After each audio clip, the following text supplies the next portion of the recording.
కోసం తాను ప్రభు పలికిన మాట ఎంతో వేదనతో కూడిన మాట. ఎందుకంటే ఇక్కడ ప్రభువు తన తండ్రికి దూరం అయిపోతున్న సందర్భంలో మాట్లాడే మాట అండి. ప్రభువు యేసుక్రీస్తు ప్రభువు ఈ లోకానికి మానవ రూపుడుగా వచ్చాడు. అంటే ఆయన సంపూర్ణ మానవుడు, సంపూర్ణ దేవుడు.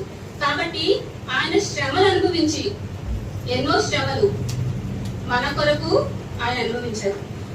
ఆ శ్రమలు అనిపిస్తున్నప్పుడు ఆయన ఎంతో వేదన చెందారు. ఇందాక నాకు ముందుగా చెప్పిన వాడందరూ ఆ మాటలు ఆల్రెడీ ప్రస్తావించారు, అందుకని దాని గురించి నేను అంత డీప్గా వెళ్ళను. ఆయన శారీరకంగా మానవుడు కాబట్టి శారీరకమైన శ్రమలు చాలా అందించారు, శారీరక వేదన పొందారు. అలాగే మానసిక వేదన పొందారు, ఎందుకంటే నరుడిగా ఈ లోకానికి వచ్చారు కాబట్టి మానసిక వేదన కూడా పొందారండి. ఈ వేదనలన్నిటితో కూడా ఆయన పలికిన మాట, మొదటి మాట, ఈ 7 మాటలో మొదటి మాట తండ్రి అని సంబోధిస్తారండి. చివరి మాటలో కూడా ఆయన తండ్రి అనే సంబోధిస్తారు. కానీ ఈ మాటలో దేవా అని సంబోధిస్తారు. ఒకసారి చెప్తామండి, ఎలా సంబోధిస్తారు? నా దేవా, నా దేవా అని సంబోధిస్తారు. అంటే తండ్రికి కుమారునికి వచ్చిన చిన్న ఎడబాటును కూడా సహించలేక పలికి వేదనతో పలికిన మాట. మానవుడిగా ఎన్నో శ్రమలు అనుభవించారండి. శారీరక వేదన గురించి చెప్తాం. ఇంతకు ముందు ప్రస్తావించారు యెషయా గ్రంథము 53వ వచనము 5వ వచనం. ఒకసారి చదువుదామండి. మరి యెషయా గ్రంథము, మన అతిక్రమములను బట్టి అతడు గాయపరచబడిను, మన దోషములను బట్టి నలుగగొట్టబడిను, మన సమాధానార్థమైన శిక్ష అతని మీద పడెను. చాలండి. ఎవరి కొరకు ఇదంతా జరిగింది? మన కొరకు. యేసుక్రీస్తు వారికి ఏదైనా పాపం ఉందా? ఆయన పరమ పవిత్రుడు, దేవుని కుమారుడు, ఆయనలో ఎటువంటి పాపము లేదు. కానీ పాపులు అనుభవించవలసిన ప్రతి ఒక్క శిక్షను ఆయన అనుభవించారు. ఎందుకంటే ఆయన మానవుడిగా మన కొరకు వచ్చారు కాబట్టి. అలాగే శరీరం అంటే చారులుగా దున్నబడిందంట. ఇందాక చెప్పారు, ఒక కొరడ అలా వేస్తే అలా పట్టేసి వచ్చేస్తుంది స్కిన్ అంట, అంత బాధ. తర్వాత ఇంకోటి ముళ్ళ కిరీటం పెట్టారంటండి. ఇలా ముళ్ళ కిరీటం, యూదుల రాజు కదా, అపహాసం చేస్తారు. యూదుల రాజు కదా, యూదుల రాజు అంటే కిరీటం ఉండాలి, నీకు కిరీటం పెడతాం మేమని చెప్పేసి ముళ్ళతో అల్లి కిరీటం పెడతారండి. ఆ ముళ్ళు ఎక్కడి నుంచి వచ్చినాయి అంటే ఆదికాండము 3వ అధ్యాయం 18వ వచనం ఒకసారి చదువుదామండి. పాపం అనే ముళ్ళు అంటారు. ఎవరి పాపం? అది ముళ్ళ తుప్పలను గచ్చ పొదలను నీకు మొలిపించును. చాలండి. ముళ్ళ తుప్పలను గచ్చ పొదలను ఎందుకు మొలిపించిందండి భూమి?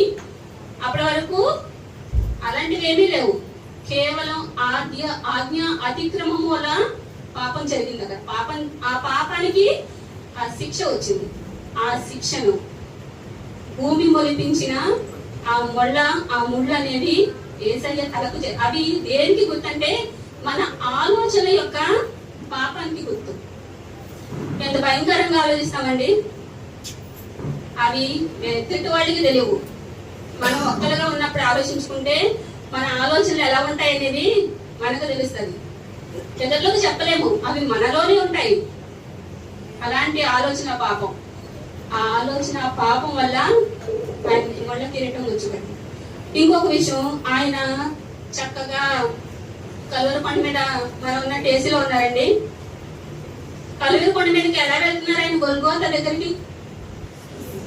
ఆ కొండ మార్గం అంతా చక్కగా ఇప్పుడు మనం ఏదైనా కొండ ఎక్కాలంటే చక్కగా తార్ రోడ్లు అవి వేస్తున్నారు. అప్పుడు ఎలా ఉన్నాయంటారు? అవన్నీ రాళ్లతోనూ మండు టెండలో రాళ్లతో భారమైన సిలువ మోసుకుంటూ కలువరి కొండెక్కారు కదండి. సిలువ, ఆ పాప భారం అనేది సిలువ, మన సిలువే. ఇక్కడ ఇంకో రెఫరెన్స్ చూద్దామండి. యెషయా గ్రంథము 53వ అధ్యాయం 6వ వచనం ఒకసారి చదువుదాము. మనమందరము గొర్రెల వలె త్రోవ తప్పిపోతిమి, మనలో ప్రతివాడును తమకిష్టమైన త్రోవకు. ఎవరికి ఇష్టమండి? దేవుడికి ఇష్టమైన త్రోవలో ఉన్నామా? ఎవరికి వాళ్ళు. మీకు నచ్చిన త్రోవ మీరు, నాకు నచ్చిన త్రోవ నేను. ఆ త్రోవ ఎంత చక్కగా పరలోకానికి నడిపే త్రోవ అయిందా? కాదు. పరలోకానికి నడిపే త్రోవ కాదు, మన పాపములలోంచి మనం వెళ్ళే త్రోవ. ఆ త్రోవలోని మనం మన పాపాలన్నీ రాళ్లుగా వేసి చక్కగా ప్రభు కోసం సిద్ధపరిచాం. ఆ రాళ్లపైనే భారమైన శిలువ మోసుకుంటూ ఎంతో శారీరకమైన శ్రమను అనుభవిస్తూ ప్రభువు పలికిన మాట. ఇవన్నీ ఆయనకి ముందే తెలుసు. ఈ శారీరకమైన బాధ గురించి కాదు ఆయన ఈ మాట చెప్పింది. తర్వాత మానసికమైన బాధ కూడా చాలా చాలా అనుభవించారు. ఎవరైనా మనల్ని ఒక మాట అంటే వెంటనే మనకి కోపం వస్తుంది. ఇందాక సహోదరు డానియల్ అన్నయ్య చెప్పారు, ఇంకా చెప్పారు, ఎవరైనా ఒక మాట అంటే మనకి ఎంతో కోపం వచ్చేస్తుంది. అహం, అయాం, నేనే, నాకంటే ఎవరో గొప్పవాళ్ళు లేరు, అలాంటి అహంకారం కలిగి ఉంటాం. ఈయన మాత్రం ఎన్నో దూషణలు, అవమానాలు, బాధలు, మానసిక వేదనను అనుభవించారండి. మత్తయి సువార్త 27వ అధ్యాయము 42, 41, 42 వచనాలు ఒకసారి చూద్దాం.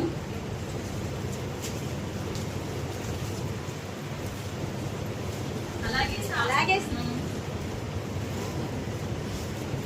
41, 42 వచ్చింది. అలాగే శాస్త్రులను పెద్దలను ప్రధాన యాజకులను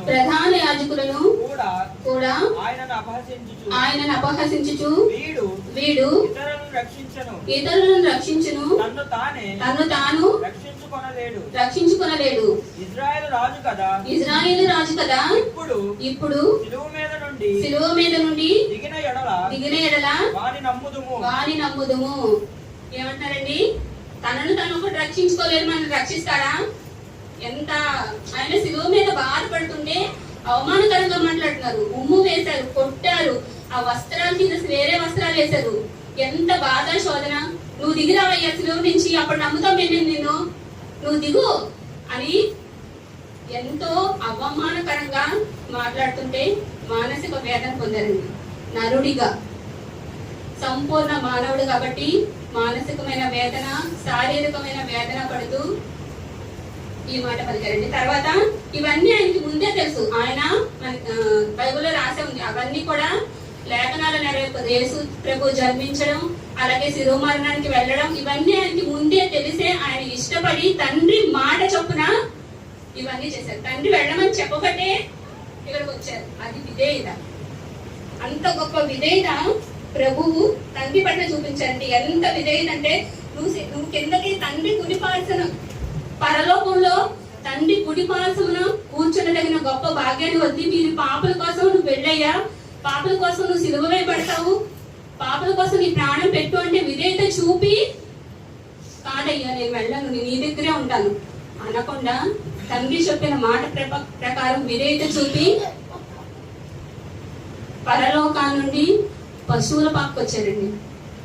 తండ్రి ఒడిలో సింహాసనం మీద కూర్చునే తగిన భాగ్యాన్ని వదిలి శిలువపై మ్రాను మీద వేలాడే భాగ్యానికి ఆయన భాగ్యాన్ని వదిలేసి శిలువపై అవమానకరమైన, శిలువ అంటే అవమానకరమైన, ఒకరిని దూషిస్తూ, అపహసిస్తూ, శిక్షిస్తూ, కొడుతూ, నానా హింసలు పెడుతూ శిలువ పైన అవమానకరమైన మరణాన్ని ఆయన అనుభవించారంటే ఎంత శోధన.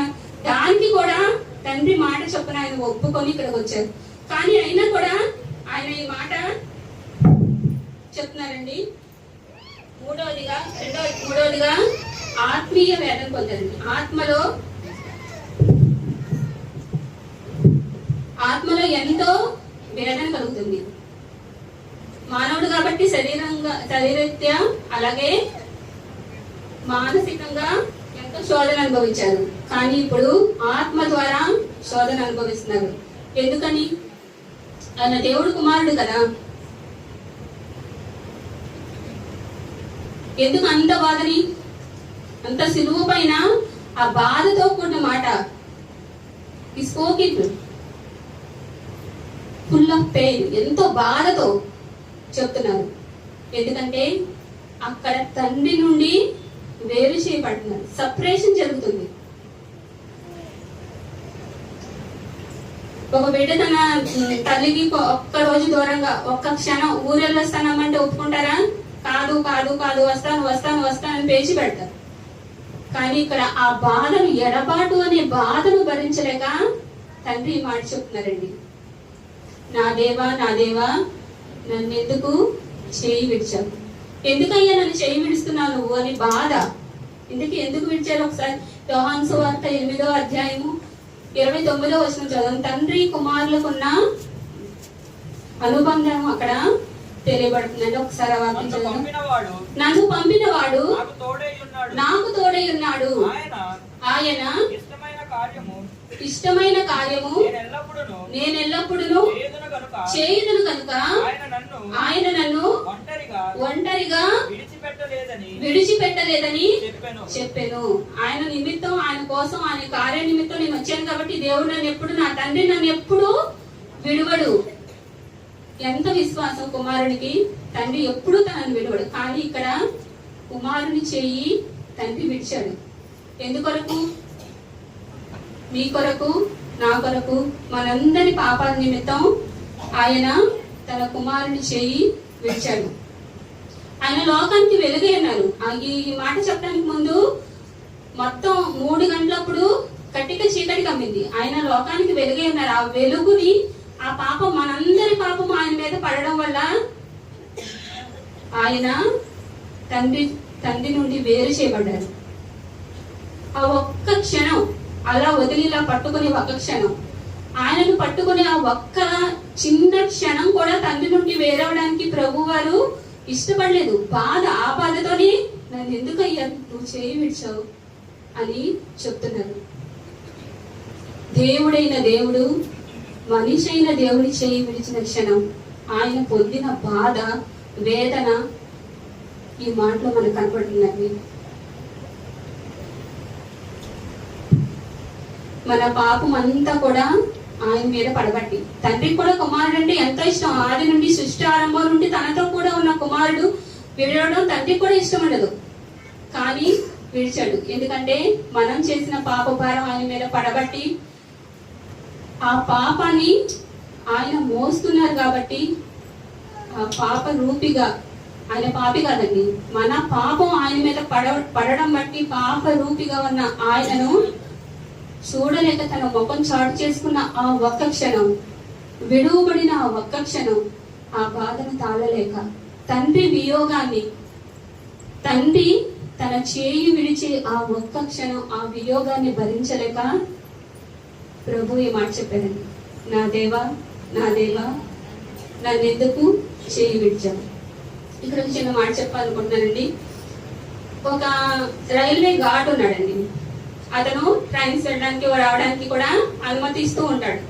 ఇస్తున్నప్పుడు ఒక 2 ట్రైన్లు ఒకే సమయంలో ఒకే ట్రాక్ మీద రావడానికి పొరపాటున వచ్చాయి. కానీ ఒక ట్రైన్ వేరే దగ్గరికి వెళ్ళాలి, కానీ 2 ఒకదానికి వచ్చేస్తున్నాయి. అప్పుడు కుమారుడికి, నువ్వు వెళ్ళి ఆ జెండా పట్టుకొని ఉండు, వేరే రా మీదకి వెళతాది, నేను ఈలోగా సిగ్నల్ మారుస్తానని చెప్తున్నప్పటికీ కుమారుడు తండ్రి మాట చొప్పున ఎర్ర జెండా పట్టుకొని ట్రాక్ దగ్గర ఉంచున్నారు. కానీ ఇతను మార్చే సమయానికి ముందే ట్రైన్ వచ్చేస్తుంది. ఇతను పరిగెట్టుకుని వెళ్ళి కుమారుని కాపాడుకునే అవకాశం ఉంది. కానీ ఇతను వెళ్ళి కుమారుని తీసుకొస్తే అక్కడున్న ప్రజలందరూ చనిపోతారు.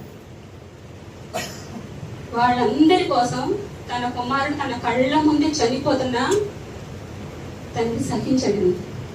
కుమారుడి మీద ప్రేమ లేదా? ఆయన ప్రేమ స్వరూపి. ప్రేమ లేకుండా ఎందుకుంటుంది? కానీ ఈ పాపము, నా పాపము నిమిత్తం మనందరూ రక్షించబడడం కోసమే ఆయన తన కుమారుని చేయి విడిచిపెట్టాడు. ఆ క్షణం తండ్రికి ఎంత బాధ ఉంటుందో కుమారునికి అంతే బాధ ఉంటుంది. ఈ బాధలోనే ఆ మాట చెప్పారండి, నా దేవా నన్ను ఎందుకు చేయి విడిచావు. ఎందుకు విడిచారండి? కొంచెం గట్టిగా చెప్పండి. ఎందుకు విడిచారు? మన కొరకు, మన పాపాల నిమిత్తం. కానీ మనం ఎలా ఉన్నాం? ఇంకనూ పాపులుగానే ఉన్నామా? అది మనకే బాగా తెలుసు. ఇప్పటికైనా ఆయన మన కొరకు ఏ రక్తాన్ని చిందించారు? పాప క్షమాపణ అనేది రక్తం ద్వారానే వస్తుంది. కుమారుని రక్తం చిందించి మనల్ని విమోచించి తండ్రికి దూరమయ్యి వేదన అనిపించి శోధన అనుభవించి మన పాపం మోసి మన కొరకు అంత త్యాగం చేసి యేసయ్యని ఇంకా మనం శోధిస్తున్నామేమో. మనం ఇక్కడైనా పాపం విడిచిపెట్టి దేవుడికి ఇష్టమైన వారిగా ఉండలాగా మనం ప్రార్థన చేద్దామండి. దేవుడి వాక్యం దీవించి ఆశీర్వదించును గాక.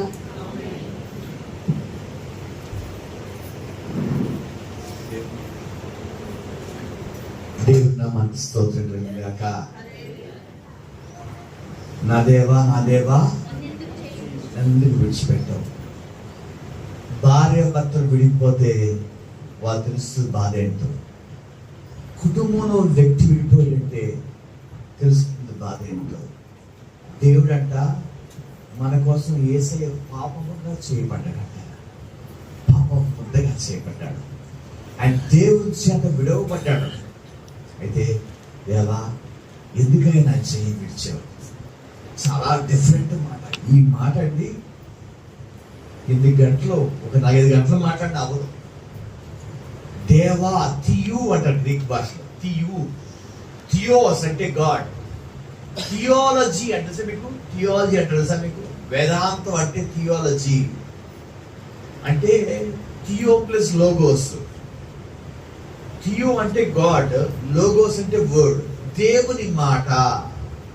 ఇక్కడ థియో అంటాడు దేవుడు అంటే యేసయ్య తండ్రి అయిన దేవుణ్ణి దేవా అని పిలిస్తే, తండ్రి అయిన దేవుడు కుమారుని దేవా అని పిలిచాడు. అర్థమైందా మీకు? తండ్రి అయిన దేవుణ్ణి కుమారుడైన దేవుడు దేవా అని పిలిస్తే, కుమారుడైన దేవుడిని తండ్రి అయిన దేవుడు దేవా అని పిలిచాడు. దేవుడిని చెయ్యి పిలిచాడంట. ఎందుకంటే నీ కోసం నా కోసం మరి అయినా పాపాన్ని సహించి భరించిన దేవుని నామానికి స్తోత్రం కలుగాక. ఆహా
దేవుని యొక్క వాక్యం చదువుకుందాం.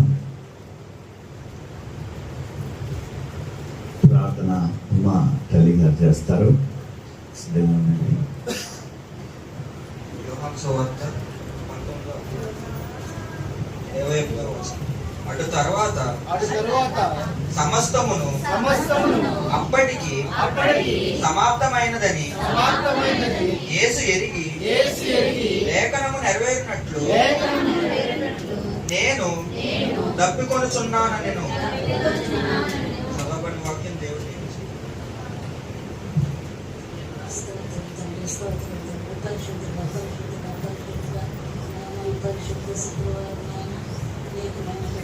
సన్నిధిలో కూడి నీ మాటలను ధ్యానించుతుండగా మా మధ్య నీవు నివసిస్తున్నావు.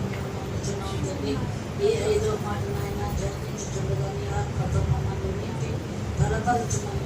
యేసుక్రీస్తు పరిశుద్ధ నామమున ప్రార్థన జరిగి వేడుకొనుచున్నాము తండ్రి.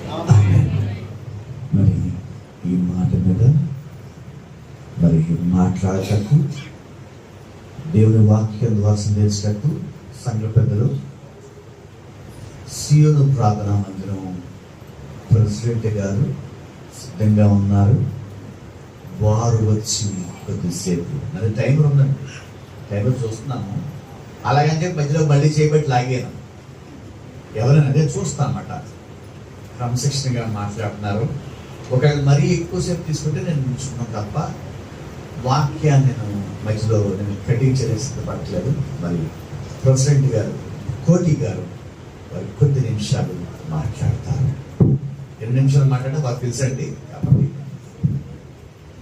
ఒక అరగంట సేపు ఎక్కువన్నా వేసుకుని అందేసే వాళ్ళని మాత్రం కాదు కాబట్టి సియోను ప్రార్థనా మందిరం విషయంలో ప్రాబ్లం లేదు. సియోను ప్రార్థనా మందిర విశ్వాసులకు మరియు సంఘ కాపరి, ఆత్మీయ తండ్రి గారు, మరి ఆత్మీయ తల్లి గారు, అదేవిధంగా రాయలయ్య గారు, పెద్దలు, సహోదరులందరికీ వందనాలు తెలియజేస్తూ, మరి నాకు ఇచ్చినటువంటి 5వ మాట గురించి చెప్పే ముందుగా, మరి నా ముందు 4 వక్తలు చక్కగా మాట్లాడారు. రెండవదిగా ఆత్మీయ తండ్రి గారి ముందు నేను మాట్లాడటం అంటే కొంచెం మరి అది భయంగా ఉంది.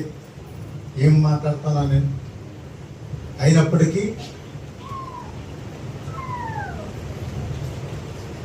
దేవుని యొక్క ఆత్మ మనలో ఉంటే ఏం భయపడగల, ధైర్యంగా ఉంటుంది. యేసయ్య మనకి తోడుగా ఉంటే అసాధ్యమైనది ఏదీ లేదు. మరి నాకంటే ముందుగా మా చెల్లి లేచింది, అందరితో హల్లెలూయా చెప్పేసింది. మళ్ళీ నేను చెప్పమంటే బాగున్నదని ఊరుకుంటున్నాను నేను. మరి చెప్పాలనుకుంటే మాత్రం సంతోషంగా చెప్పండి. సంతోషం. హల్లెలూయా. మరి అదేవిధంగా మరి నాకు ఇచ్చినటువంటి వాక్యము మరొకసారి చదువుకుందాం. యోహాను సువార్త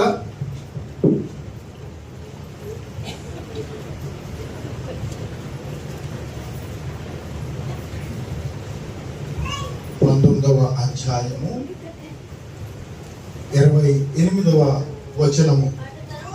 అటు తరువాత సమస్తమును అప్పటికి సమాప్తమైనదని యేసు ఎరిగి లేఖనము నెరవేరునట్లు నేను దప్పికొనుచున్నానెను. హల్లెలూయా. మరి ఆయనకి తెలీదా ఆయన ఎప్పుడు చనిపోతాడో తెలీదా? మనం రోజు క్రైస్తవ విశ్వాస ప్రమాణంలో ఏం చదువుతాం? సర్వవ్యాపి, సర్వజ్ఞాని, సర్వశక్తిమంతుడైన ఏక దేవుడు రోజు చదువుతాం. అటువంటి దేవుడికి ఆయన సర్వశక్తిమంతుడు. ఆ దాహం ఏమిటి, ఎందుకు దప్పికొన్నాను అని ఆ మాట చెప్పాడు అనేది మనం ఒక్కసారి ఆలోచించినట్లయితే ఇది ఎంతో ప్రాముఖ్యమైన మాట. అది ఎవరి కోసం మాట్లాడాడు? ఆయన మరి శరీరధారుడైనటువంటి ఆయనకి దప్పికొనడం సహజమే.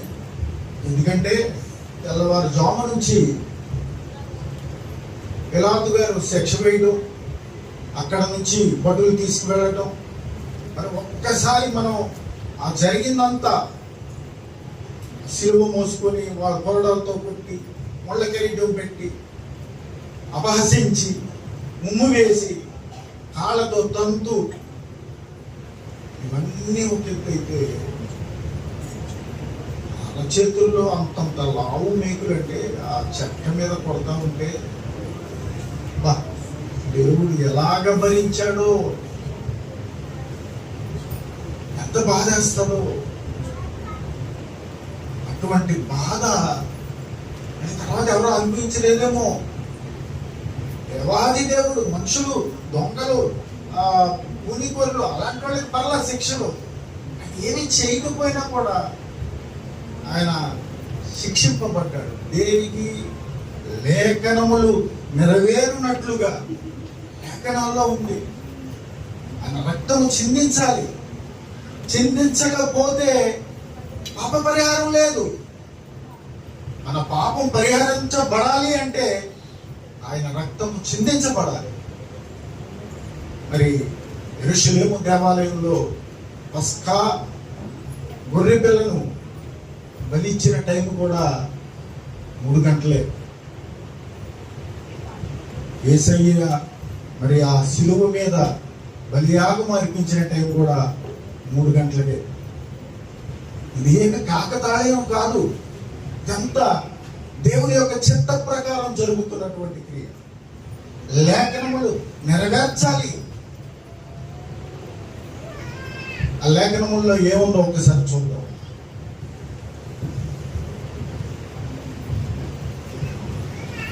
దావీదు భక్తుడు మరి రాసినటువంటి 22వ కీర్తన 15వ వచనం చదువుదాము. నా బలము ఎండిపోయి చిల్ల పెంకువలే ఆయను, నా నాలుక నా దవడను అంటుకొని ఉన్నది. చాలమ్మా, ఆహవేసి ఆ నాలుగంటండి అతుక్కుపోయిందంట. ఎంత మరి లేఖనాల్లో ఈ టైం పీరియడ్ చూస్తారండి. యేసు ప్రభు వారికి దావీదు భక్తుడికి టైం పీరియడ్ చూస్తే 1000 సంవత్సరాలకు ముందే యేసు ప్రభు వారి గురించి చక్కగా అన్ని వివరాలు లేఖనాల్లో రాయబడినాయి. కన్యక గర్భవతి అవుతుందని, మరి జ్ఞానులు ఆ బిడ్డను చూస్తారని, మరి అదే విధంగా ఆయన బోధకుడుగా బోధిస్తాడని, శిలువ మరణం జరుగుద్దని, తిరిగి 3వ దినమున లేచెను. హల్లెలూయా. మానవుల కొరకు శిలువ వేయబడి చనిపోయి తిరిగి 3వ దినమున లేచెను. ఆయన లెగుస్తాడని కూడా లేఖనాల్లో. అదేవిధంగా మరొక చూద్దాం, మరొక రెఫరెన్స్ 69వ కీర్తన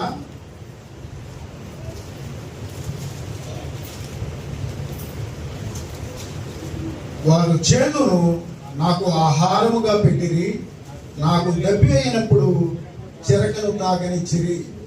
ఇది కూడా దావీదు భక్తుడు రాసిందే. 1000 సంవత్సరాల క్రితమే లేఖనాల్లో రాయబడిందే ఇప్పుడు జరుగుతున్నది. ఈ గుడ్ ఫ్రైడే రోజున యేసు ప్రభు వారు మరి ఆయన దప్పికొనుచున్నాను అని నాకు చిరకనమ్మన్నప్పుడు చేదుని చిరకగా ఇచ్చాడు. మరి ఇది గొప్ప మరి కాకతాళీయం కాదు. ఇది దేవుని యొక్క చిత్త ప్రకారంగా జరుగుతుంది. దేవుని చిత్తము నెరవేర్చడానికి మీ గురించి నా గురించి ఆయన మరి ఆ బాధను అనుభవించడం జరిగింది. ఒకసారి మొదటిగా పాడే చిన్న పాట ఒకసారి పాడినమ్మా. ఎవరి కోసమో ఎవరి కోసమో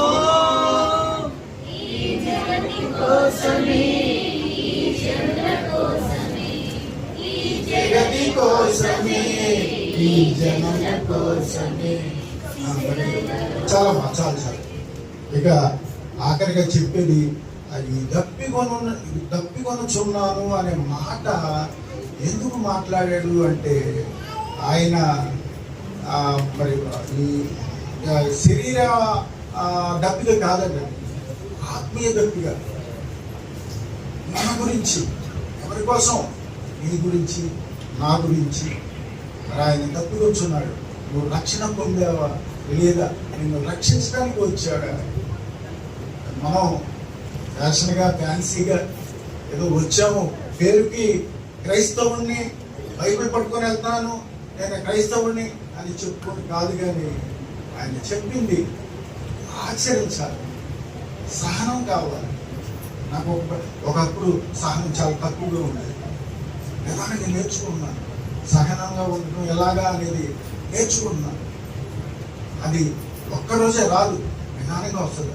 అలాగే మనం ఒక్కరోజే అన్నీ వచ్చేవి, నిదానంగా నేర్చుకుందాం. మరి అదేవిధంగా యేసు ప్రభు గారి దప్యం మన పక్కనే ఉన్నాడు, మన ఆత్మీయ తండ్రి గారు. ఆయన కూడా ఎంతో దప్పిగా ఉన్నాడు మన సంఘం మీద.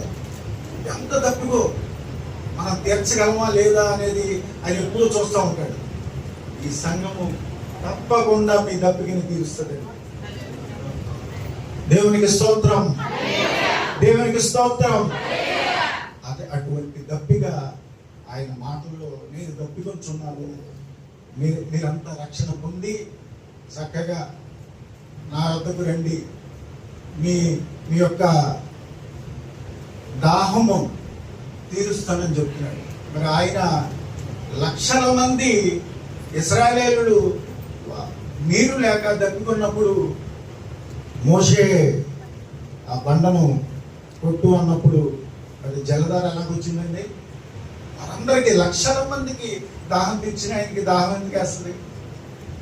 కనుక ఈ దాహం, ఈ దప్పిగా నీ గురించి నా గురించి అనేది మర్చిపోకుండా మరి దేవుని సన్నిధిలో మరి ఈ యొక్క చిన్న వాక్యం చెప్పే అవకాశం కలిగినందుకు, మరి విన్నందుకు మీ అందరికీ వందనాలు తెలియజేస్తున్నాను.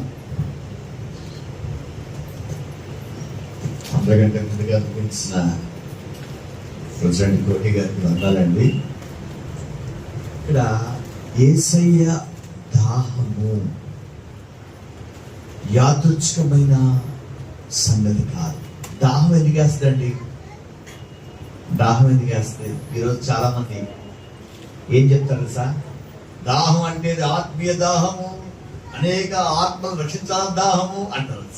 నేను చాలా మంది దైవ సేవకులు సార్, నేను ఇవన్నీ నేను పరిశోధన చేశాను, చూసాను.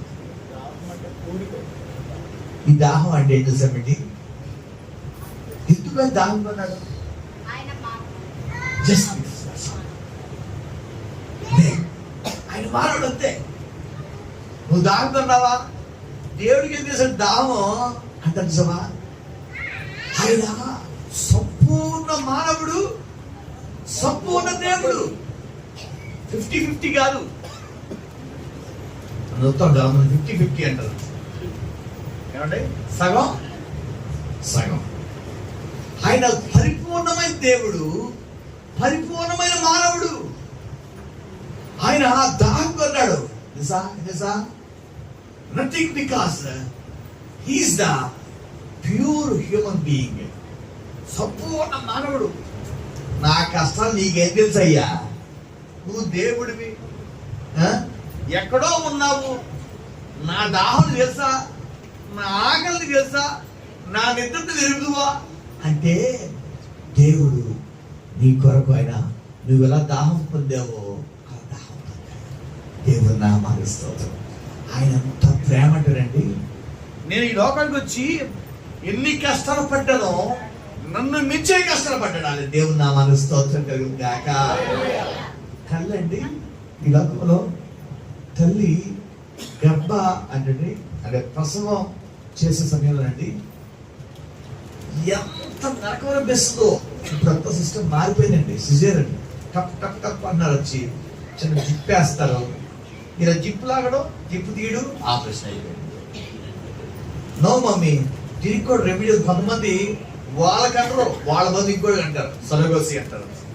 మారిపోయింది వాళ్ళు పెట్టే కానీ ఎవరో పెంచుతూ ఉంటారో మొత్తం మారిపోయింది.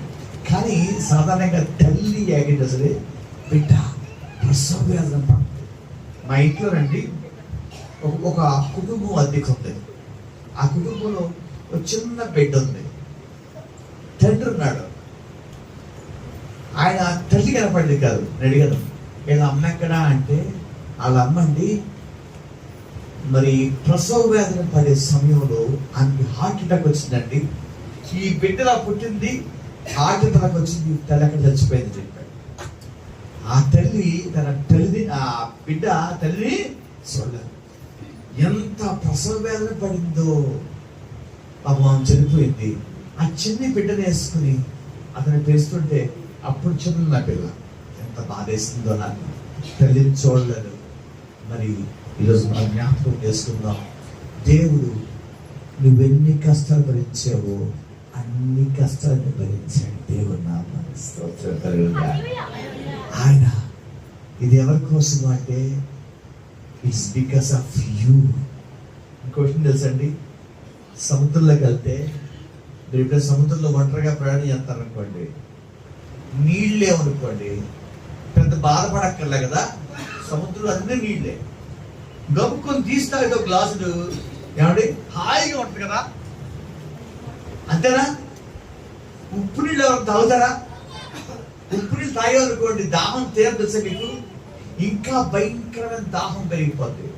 చూడండి, ఇక్కడ యేసుప్రభు వారు మాట్లాడారు, నేను ఇచ్చి నీళ్లు త్రాగువాడు ఎప్పటికీ. చూడండి తెలుసా మీకు, ఈ లోకంలో అండి అంబానీ కొన్న డబ్బు ఎవరికి లేదు. అంబానీ పొద్దున్న లేచి తన ఆదాయం ఏ విధంగా వృద్ధి చేసుకోవాలని చెప్పేసి ఎన్నో ప్లాన్లు వేస్తాడు, ఎన్నో మీటింగ్లు అంటాడు. ఇంకా చాలని పడుకోడు. అంతేనా? మనలో చాలా మంది చిన్న స్థాయి నుంచి కొంచెం వరకు వచ్చాం. ఇంకా చాలే మనకి రెస్ట్ తీసుకోవడం ఉన్నారు అక్కడ డబ్బుల విషయంలో. ఈ లోకంలోనండి నువ్వెంత నెదుకు దేవుడిని ప్రేమించి అనుకుందాం, నీకు 100 కోట్లు ఇచ్చిననుకో, దాంతో ఆగో, ప్రభువా 200 ఇవ్వచ్చుగా, పోన్లే తీసుకోవయ్యా, తీసుకెళ్తాలే, నీకంటే గొప్పది ఎవరు, తీసుకో 200 కోట్లు తీసుకుంటే, ప్రభువా 5 ఇవ్వచ్చుగా, 5 ఇచ్చారనుకోండి, చెప్పండి 10గా అంటారు. ఈ దాహం ఎప్పటికీ తీరదు. చూడండి, ఈ దాహం ఎప్పుడు తీరదు. మా ఇద్దరు దాహం అంటే దాహం ఎంత వచ్చినా కానీ ఏముందండి మాస్టర్ గారు అంత అయిపోయింది, అంతేం లేదు, ఇంకా కావాలి మనకి. దేవుడు అంటాడు, నేనిచ్చు జీవజలము త్రాగువాడు ఎన్నటికీ. దేవుణ్ణి ఎప్పుడైతే స్వీకరించి జీతారండి, ఆ దాహం అండి అసలు మీకు ఈ లోకం కోసం ఎంతైనా ఒకటే ప్రీమియం సంగమ. నేను చూశాను, ఒక ఆయన సంపాదించాడు, తన బిడ్డలందరికీ సమానంగా ఇచ్చాడు. వాళ్ళు తెలుసండి, వాళ్ళ తర్వాత బాధలు తిరిగారు. కష్టపడిన సొమ్మంతా కూడా కొన్ని సంవత్సరాలనే మొత్తం అయిపించారు మొత్తం అంతా. తర్వాత రోడ్లోకి వచ్చేస్తారు ప్రీమియం సంగమ. దేవుడిచ్చే జీవజలం ఇస్తే ఏమండి, ఆ ఇంట్లోనండి దేవుడిచ్చే జీవజలం తాగితే ఆ ఇంట్లో భార్య ఎలా ఉంటుంది తెలుసా మీకు? భార్య ఎలా పోతుంది తెలుసా మీకు? భార్య ద్రాక్షావల్లి అంటారు. ద్రాక్షావల్లి. ఆ బిడ్డలు ఒలీవ మొక్కలు. మొక్క ఎప్పుడండి వాడిపోదు, అలాగా పెరుగుతూ ఉంటారు. ఒలీవ మొక్కలు. దేవుని నామానికి స్తోత్రం కలుగాక. ఈ లోకంలో నీ బిడ్డలకు డబ్బులు ఇచ్చావా? మా వాడు అడిగాడు, డాడీ నేను కాలేజ్కి వెళ్ళిపోయినా కాలేజ్గా అడగచ్చు. చెప్పాను, నీకు అంత సీన్ లేదురా, కాలేజ్ సార్ నాది, నేను కాలేజ్కి వెళ్తాను, నువ్వే తెలుసా కాలేజ్ బస్ వేసుకెళ్ళి, కుదరపోయింది అనుకో ఆర్టీసీ బస్సులో వెళ్ళి జాగ్రత్తగా వెళ్ళి జాగ్రత్తగా. కాలేజ్ వేసుకెళ్ళాలి, బండి వేసుకోమంటే బండి లేదు, బండి తెలుసా. నేను కారు వేసుకెళ్ళినప్పుడు నువ్వు ఎలాగెళ్ళాలి? నడుచుకుంటాడు. మరి నిజం మీకు, నేను చాలా మంది చూస్తున్నాను, బళ్ళండి ఒకడు బుల్లెట్ ఇచ్చాడు మా తండ్రి, ఇంకోటి కంట ఏంటండి హ్యారిసన్, డేవిడ్ హ్యారిసన్ 30 లక్షల బండి ఇచ్చారు. గొప్ప విషయమే. నువ్వు దాన్ని వాళ్ళకి ఇచ్చే బదులు అది దేవుని మధ్యలో లేకపోతే కాదు తెలుసా. ఎంతమంది దేవుని బిడ్డలకు ప్రార్థన చేయకుండా, ఎంతమంది తల్లులు విధవరాళ్ళకి ఆకలి తీరుతుందో ఆ బిడ్డ ఎంత దీవించబడతాడో. దేవుని నామానికి స్తోత్రం కలుగుగాక. చూసాను, సన్నిగాడి ఫ్రెండ్ అండి, మా రెండోవాడి ఫ్రెండ్. అలా బండి తెచ్చాడు, మంచి బండి కొన్నాడు. అంటే ఓఆర్ అంటే అవుటర్ రింగ్ రోడ్ కదండి. 150 కిలోమీటర్ స్పీడ్ దొరికింది. మా నాయన నుంచి వేసుకెళ్ళాడు. కొన్న రోజునే వీడు చాలా సన్నిగాడు సార్, చాలా అడిగేసరికి అతను అక్కడే యాక్సిడెంట్ లో ఎంత బాధకర అనిపిస్తుంది సార్. వాళ్ళ ప్రభుత్వం నమ్ముకున్నారు కానీ ఆ చిన్న కానుక ప్రభుత్వం ఇచ్చేయండి, ప్రార్థించేయండి. నీ బిడ్డ వర్దెల్తా దేవుని నామానికి స్తోత్రం కలుగుగాక. ఈ దాహమైన సార్, లోకంలో దాహం అండి ఎప్పటికీ తీరదు. నేను కొంతమంది వస్తుంటానండి, ఇంత ఉంటే చాలు, ఇంత కావాలి. లాస్ట్కి సమయంలో నీళ్ళలో మ్యారియో గోల్డ్ బిస్కెట్ చికెన్ ఎక్కదు, మటన్ ఎక్కదు, ఏమెక్కదు. శాపమేగానే నార్జించినది.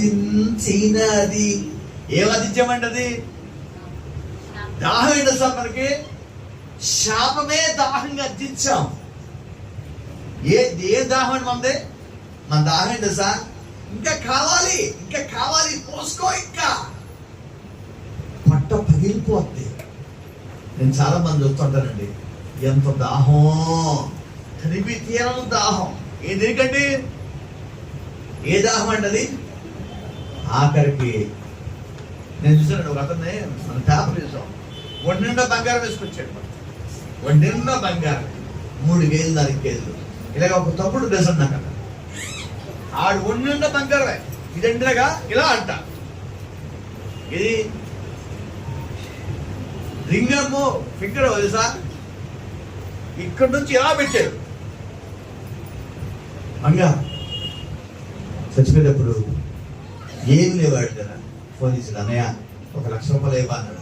చెప్పాను, మరి 1 లక్ష రూపాయలు అంటే 3 నెలలు 4 తిలే బతుకున్నాడు. నేను 1 లక్ష రూపాయలు ఇష్టం ఉంటాడు ముగించావా అంటే, నాకు అర్జెంట్గా అప్పు తెచ్చింది ఏం చేస్తాడు? నా దగ్గర లేదు ఆయన, ఒక మంచి ఒకవేళ నా దగ్గర ఉండంటే ఒక 2-3 వేలు ఇస్తాను, మళ్ళీ తిరిగి ఇవ్వకని చెప్పాను. కొద్ది కాలానికి అతను చనిపోయాడు. ఒంటి నిండా బంగారం ఇలా వేసుకున్నవాడు. ఈ యొక్క బంగారం ఇదేంటంటే ఏమంటుంది, ఏమది దండ ఇలాగొచ్చేది, ఈ పైకి వచ్చేది ఇలాగా. అంత బంగారము ఆఖరికి ఇలా నుంచి వెళ్ళిపోయాడు. ప్రియ సంగమా, నీకు దాహం లోకం మీద ఉందా? అది ఎప్పటికీ తిరిగి తీరదు. యేసయ్య ఇచ్చే జీవజలం తాగు, నీ జీవితం మార్పు. దేవుని నామానికి స్తోత్రం కలుగాక. పాడతండి ఇక.